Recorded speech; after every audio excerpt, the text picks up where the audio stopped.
सबसे पहले जय घोष करना चाहूँगा। जय श्री राम। जय श्री राम। धन्यवाद। जैसा कि दिनेश जी ने बताया, मेरा नाम सी जतिन सैनी है, चार्टर्ड अकाउंटेंट बाय प्रोफेशन। और आपके शहर में आप सभी के सहयोग से एक वृद्धाश्रम चल रहा है, आशियाना, जो कि चला रही है एक संस्था रजिस्टर्ड ट्रस्ट, बाबा फरीद सेवा ट्रस्ट, झज्जर रोड पे गुरुद्वारे के पास, पुल के पास। और आप इससे बहुत से लोग उससे जुड़े भी हुए हैं और उस संस्था का एक छोटा सा सेवादार मैं भी हूँ। यह संस्था वैसे तो पिछले 25 सालों से चल रही है, आप सभी ने 25-30 साल से है, मैं 25 साल से जुड़ा हूँ। रजिस्टर्ड हमने 3 साल पहले कोविड के बाद कराई। कोविड में भी इस ट्रस्ट ने बहुत सेवा की। प्रतिदिन कोविड में 10,000 पैकेट खाना बनता था और डिस्ट्रीब्यूट होता था, 5,000 दोपहर में, 5,000। और कोविड के बाद, लॉकडाउन के बाद ये सोचा गया कि इस सेवा का विस्तार कैसे किया जाए। तो आपको जैसे पता है कि वहाँ वीरवार को गद्दी लगती है, बाबा जी अपना फरीद जी के बाबा जी के गद्दी पे बैठ के बाबा जी अपना आशीर्वाद देते हैं। तो यही था कि उनके पास बहुत बुजुर्ग आते थे और अपने शरीर की चोटों के निशान दिखाते थे। आप समझे, मतलब मैं भी बोलता हूँ, थोड़ा भावुक हो रहा हूँ, आप समझे कि कोई बुजुर्ग आपके सामने आए और अपने शरीर की चोटों के घाव दिखाए आपको, तो कितनी पीड़ा आपको भी होगी, और वो ये पीड़ा झेल रहे थे। तो यही प्रण लिया गया हमारी कमेटी, हमारी संस्था द्वारा कि हमें इसका विस्तार करना है और इसका विस्तार करते हुए एक निःशुल्क वृद्धाश्रम रेवाड़ी में देते हैं। हालांकि एक सरकारी वृद्धाश्रम चल रहा है, उसमें भी हमारी सेवा पिछले 30 सालों से अनवरत जारी है, लेकिन वहाँ पे फॉर्मेलिटीज़ और उन सब की वजह से एडमिशन नहीं मिल पाता। सरकारी कार्य है, सेवा भी उतनी तरीके से, अच्छे तरीके से नहीं हो पाती है। तो उस प्रण को सार्थक करने के लिए 3 साल पहले ये ट्रस्ट बनाई गई और अक्टूबर 2021 में रजिस्टर्ड हुई और अक्टूबर 2022 में उस समय के तत्कालीन डीसी साहब ने इसका इनॉग्रेशन किया और आज सितंबर 2024, लगभग 2 साल इसको चलते हुए होने को है। आज तक हमारे पास लगभग 60, हम प्रभु जी बोलते हैं, हमारे जो बुजुर्ग हमारे पास आते हैं हम उन्हें प्रभु जी बोलते हैं, और हमारे पास आज तक 60 से ज़्यादा प्रभु जी आ चुके हैं। अभी करंटली हमारे पास लगभग 20 प्रभु जी हैं, माताएं भी हैं और हमारे जो है बुजुर्ग भी हैं। तो ऐसा नहीं है कि हमें भीड़ भाड़ी, हम कोई गवर्नमेंट ग्रांट नहीं लेते, लेकिन हमारा पर्पस क्या है कि जो भी बुजुर्ग हमारे पास आ रहे हैं, सबसे पहले उनका असली घर तो उनका परिवार ही है, उनके बच्चे, उनके पोते, सब वही है। तो जब वो हमारे पास आते हैं, सबसे पहले हम उन्हें एडमिशन देते हैं, बेड अलॉट करते हैं। उसके बाद जब वो कंफर्टेबल हो जाते हैं 1 दिन में, 2 दिन में, तो हम उनसे बातचीत करते हैं, उनकी काउंसलिंग करते हैं कि समस्या क्या है। क्योंकि देखिए, पीढ़ियों के वैचारिक मतभेद तो हैं और मैं मानता हूँ सबसे बड़ा रीज़न यही है, ये वृद्धाश्रमों की क्या कहते हैं जगह नहीं होनी चाहिए समाज में, लेकिन ये मजबूरी है। क्योंकि अगर ये नहीं होंगे तो जो माता पिता, जो बुजुर्ग पीढ़ी है, वो जाएंगे, वो कब तक पिटते रहेंगे।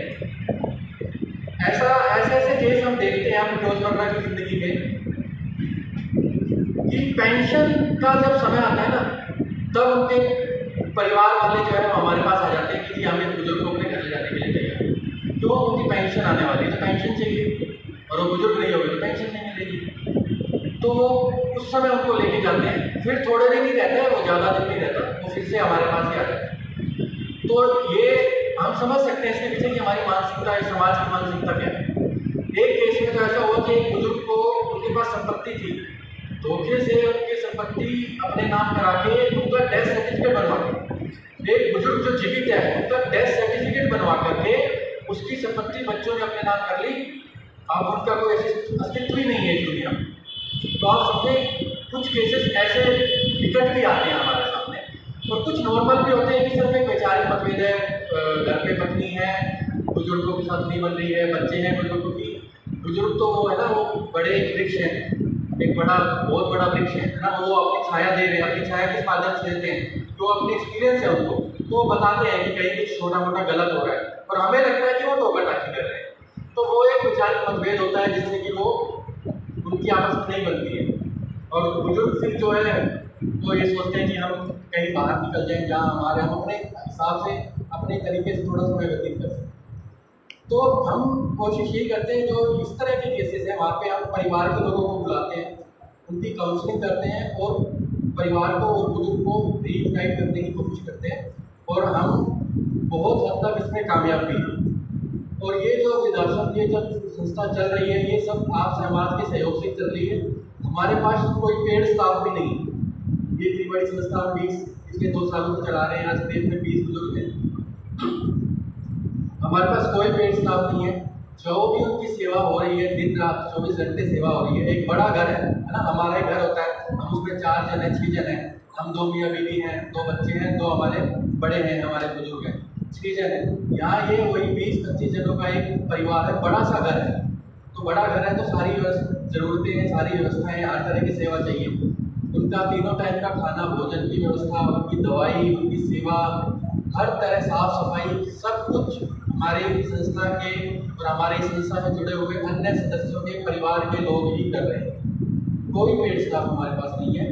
सारी संस्था के सदस्य और उनके परिवार के लोग इस सेवा का बीड़ा उठाते हैं, और बाकी सहयोग पूरे समाज का हमें हमेशा मिला है। जब भी हम जिस भी चीज़ की हमें जरूरत पड़ी है, पूरा समाज ने हमें सहयोग दिया है। लेकिन बात यही है, मैं फिर से यही कहना चाहूँगा कि ये जो बुजुर्ग हैं, इनका जो एक्सपीरियंस है, इनका जो भाव है, ये एक बात समझें कि हमारे दुश्मन तो है नहीं। ये हमारे वही बुजुर्ग हैं जिन्होंने हमें पाल पोस के इतना बड़ा इस लायक बनाया है। अगर ये नहीं होते तो शायद हम भी कहीं नहीं होते। आज अगर मैं यहाँ हूँ तो अगर मेरे माता पिता ने मुझे इस काबिल, मेरे माता पिता ने, मेरे गुरुजनों ने ही मुझे बनाया है, तो अगर वो यहाँ नहीं होते तो हम यहाँ नहीं पहुँच पाते। तो हम समझें कि वो जो हमारे घर के बुजुर्ग हैं वो हमारे भले के, और वो हमें इतना कुछ दे के जा रहे हैं। बहुत केसेस में, मैं ये नहीं कहूँगा 100% केसेस, बहुत केसेस में वो आपको उनके द्वारा अर्जित की गई संपत्ति दे के जा रहे हैं। तो आप उसके हकदार कैसे बन गए? अगर आप उनकी सेवा ही नहीं करोगे तो आप उसके हकदार कैसे बन गए?